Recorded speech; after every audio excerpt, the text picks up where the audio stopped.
नमस्कार नहीं welcome you to world affairs. मैं हूं प्रशांत धवन। नाउ रिसेंटली हमने ये देखा है कि इजराइल ने एक बड़ी डिमांड रखी है इंडिया के सामने। इन्होंने ये कह दिया है कि अब समय आ चुका है कि हमास को इंडिया डिक्लेयर करे एक आतंकवादी संगठन। यहां पर आप देख पाओगे कि हमास को एक आतंकवादी संगठन डिक्लेयर करने का समय अब इंडिया के लिए आ चुका है। ये कहा है इजराइल के ऑनवॉय टू इंडिया ने। बड़ी स्टेटमेंट है। और देखो, अब एक बार को आप कह सकते हो व्हाई नॉट, क्यों नहीं। हमास जो कर रहा है, जो इमेजेस सामने आई है, जो वीडियो सामने आई है, देखकर कोई भी कहेगा कि हाँ बिल्कुल ये हमें कर देना चाहिए। बट ये इतना आसान काम नहीं होगा। और एक तरफ हमको ये भी देखना होगा कि क्या इजराइल उन संगठनों को एक आतंकवादी संगठन मानता है जो इंडिया के अगेंस्ट ऑपरेट करते हैं फ्रॉम पाकिस्तान। डिस्कस करते हैं सारा टॉपिक, मगर सबसे पहले ना, जिस संगठन की हम बात कर रहे हैं हमास, इसके बारे में थोड़ा बहुत जान लो। बहुत ज़्यादा क्लियर आपको जानकारी दूंगा कि हमास है क्या, फिर आप डिसाइड कर पाएंगे कि इजराइल की जो रिक्वेस्ट है हमें ये एक्सेप्ट करनी चाहिए या फिर आप मानते हैं कि नहीं, अभी जो इंडिया का स्टांस है वो ठीक है। ओके, सो यहाँ पर आप देख पाओगे ये फोटो। अब तक आपको पता लग गया होगा, जब हम फिलिस्तीन कहते हैं तो जो ये लाल एरिया यहाँ पे मार्क कर रखा है ये भी फिलिस्तीन है और ये भी यहाँ पर फिलिस्तीन है। मगर फिलिस्तीन को गवर्न कौन करता है, ये इस देश को चलाता कौन है? देखो, ज़्यादातर जो एरिया है वो चलाती है पीए, मतलब कि फ़लस्तीनियन अथॉरिटी। पैलेस्टीनियन अथॉरिटी आप कह सकते हैं। मगर पैलेस्टीनियन अथॉरिटी की जो एक्चुअल पावर है वो सिर्फ वेस्ट बैंक तक सीमित है। जहां पर मैं यहाँ पे कर्सर घुमा रहा हूँ, ये एरिया जो है, यहीं पे आपको मिलेगी फ़लस्तीन की अथॉरिटी। ये जो पार्ट है ना, गाज़ा पट्टी, यहाँ पे 2007 से हम देख रहे हैं सिर्फ हमास का राज है। हमास देखो, ना सिर्फ एक संगठन है जो इजराइल काफ़ी बार कहता है कि आतंकवादी संगठन है। हमास बहुत कुछ करता है गाज़ा में। गाज़ा में एडमिनिस्ट्रेशन, सरकार चलाना, जो भी गवर्नमेंट रिलेटेड काम होते हैं, सब कुछ हमास चलाता है।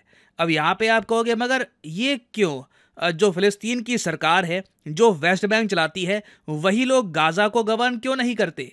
वेल, एक टाइम पर करते थे, मगर 2007 में, अभी मैं आपको आर्टिकल दिखाऊंगा, 2007 में गाज़ा के लोगों ने सरकार को बाहर निकाल दिया। कहा कि जाओ ये एरिया संभालो, गाज़ा को सिर्फ हमास संभालेगा। और यहाँ पे आप देख पाओगे 2007 का आपको आर्टिकल दिख जाएगा। हमास ने अब गाज़ा कंप्लीटली कब्जा लिया है। आज के समय जो इजराइल ने ऑपरेशन लॉन्च किया है ना, जो इजराइल करना चाहता है, इनका मेन टारगेट ये है कि गाज़ा से हमास को ये खत्म कर दें और वापस पावर थमा दे। एटलीस्ट बात तो ये चल रही है पैलेस्टीनियन अथॉरिटी को। यहाँ पे आप देख पाएंगे पैलेस्टीनियन अथॉरिटी के प्रेसिडेंट बैठे हैं, इनका नाम है महमूद अब्बास। ये काफ़ी बार खुद कह चुके हैं कि दुनिया ये ना समझे कि हमास फिलिस्तीनी लोगों को रिप्रेजेंट करता है। ये खुद हमास से बहुत सी चीज़ों को लेकर एग्री नहीं करते। और तो और दुनिया में कई देश आप देखेंगे जो हमास को एक आतंकवादी संगठन भी मानते हैं। लिस्ट में आपको दिखा देता हूँ ना। यहाँ पर आप देख पाओगे ऑस्ट्रेलिया, कनाडा, पूरा यूरोपियन यूनियन, इसमें फ्रांस, जर्मनी, बेल्जियम, बहुत सारे देश आ जाते हैं। फिर ऑफ कोर्स ऑब्वियसली इजराइल होगा ही। जापान, जी हाँ, ऑल द वे जापान। और साथ में पैराग्वे, एक साउथ अमेरिकन देश, यूनाइटेड किंगडम और ऑफ कोर्स यूएस। ये सभी जो देश हैं और एक इंटरनेशनल ग्रुप कंट्रीज़ का यूरोपियन यूनियन, ये सब मानते हैं कि हमास एक आतंकवादी संगठन है। नाउ ये तो इनका स्टांस हो गया। मगर दुनिया में कई देश हैं जो हमास को आतंकवादी संगठन बिल्कुल नहीं मानते और हमास से काफ़ी बार वार्तालाप भी कर चुके हैं। For example Russia. यहाँ पर आप देख पाओगे रशिया ने कुछ ही समय पहले इनवाइट भी किया था हमास के लीडर्स को क्रेमलिन ने। क्रेमलिन आपको पता होगा केंद्र है रशियन गवर्नमेंट का, मॉस्को में आपको मिलेगा। व्लादिमीर पुतिन भी क्रेमलिन में ही बैठते हैं। तो रशिया काफ़ी बार हमास को इनवाइट कर चुका है। उसके अलावा ईरान एक बहुत ही बड़ा सपोर्टर है हमास का। कई रिपोर्ट्स तो हमको यही बताती है कि बहुत सारे जो हथियार हैं हमास के, ये आते हैं ईरान से। कई जो हमास के मिलिटेंट्स हैं उनको ट्रेन कर चुका है ईरान। और बहुत सारे अटैक ड्रोन्स और रॉकेट्स, टेक्नोलॉजी, बहुत कुछ ईरान सप्लाई करता है हमास को। तो कई कंट्रीज़ हैं जो हमास के बिल्कुल अगेंस्ट खड़े हैं। कई कंट्रीज़ हैं जो हमास को लेकर बिल्कुल न्यूट्रल हैं। चाइना फॉर एग्जाम्पल मैं कहूँगा, चाइना का स्टांस मैं काफ़ी हद तक इस मामले में न्यूट्रल कहूँगा।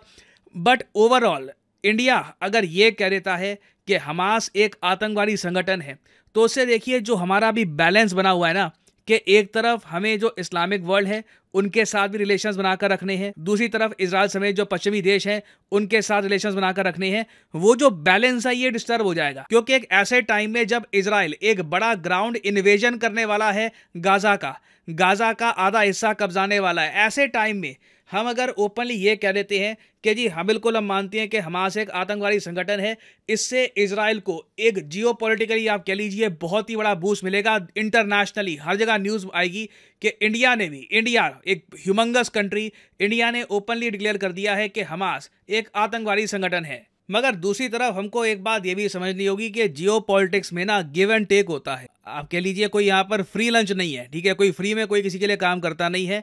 अगर हम आतंकवाद से लड़ने की बात कर रहे हैं तो कहीं ना कहीं इजराइल को भी ना देखना होगा कि इंडिया को किस टाइप के आतंकवाद को फेस करना पड़ता है बिकॉज ऑफ पाकिस्तान।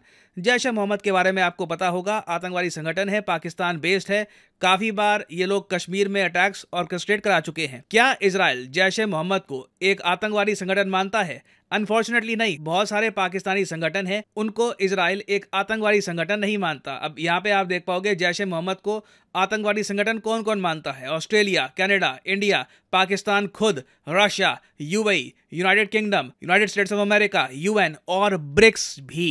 जी हाँ, ब्रिक्स को भी मानना पड़ा कि जैश ए मोहम्मद एक आतंकवादी संगठन है। और यहां पर आप देख पाओगे इसके बारे में 2017 में आर्टिकल आया था, जब ब्रिक्स का डिक्लेरेशन हुआ था, वहां पर जैश ए मोहम्मद और लश्कर तैयबा को प्रॉपर्ली डिक्लेयर किया गया था एज ए टेररिस्ट आउटफिट। तो अगेन देखो, इजराइल को भी ना कहीं हमारी जो प्रॉब्लम्स हैं उन पर थोड़ा सा ज्यादा फोकस करना होगा।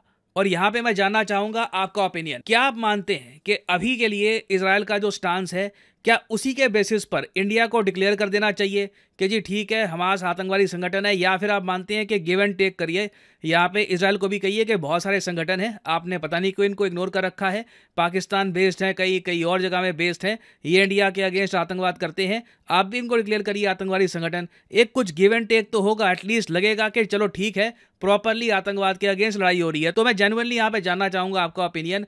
पहली बात, क्या आप हमास को एक आतंकवादी संगठन मानते हैं? दूसरी बात, अगर आप मानते हैं तो क्या इंडिया को डिक्लेयर करना चाहिए उसे आतंकवादी संगठन या नहीं?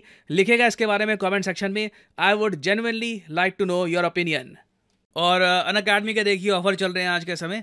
ये जो ऑफर्स हैं इनको आप यूज कर सकते हैं टू गेट डिस्काउंट। तो कमेंट सेक्शन में लिंक आपको मिल जाएंगे, आप यहाँ पर कोर्स ओपन करके you can use the code PD10 और आपको डिस्काउंट मिल जाएगा। और जो सेल्स टाइम टू टाइम आती रहती है इनका भी आप लाभ उठा पाएंगे। So this is the end of the video. Thanks for listening, and as always, may the gods watch over you.